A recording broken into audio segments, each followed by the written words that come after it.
What is up, everyone? This is Mo Tutorials here, and today I'm going to show you how to fix the limited network connectivity that you may be seeing on your Windows 10 or 11 device. So let's get right into this. So the easiest thing to do to fix this is basically type in CMD into your search bar and have it open up and run as administrator.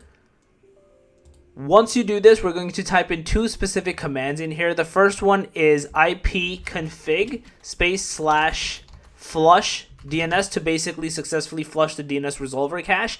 And then the next one you're going to do is netsh winsock reset. And this is going to say successfully reset the WinSock catalog. You must restart the computer in order to complete the reset. So basically restart your computer, try to basically connect to any internet connection now, and you should not get this limited network connectivity error that you were facing initially. So yeah, that's basically it. Once you do these steps, you should be good to go, and you should not have these errors persist any longer. So yeah, if you guys love the video, please smash the like, guys on the channel, make sure to subscribe, click that notification bell, and that Mo Tutorials out. Peace.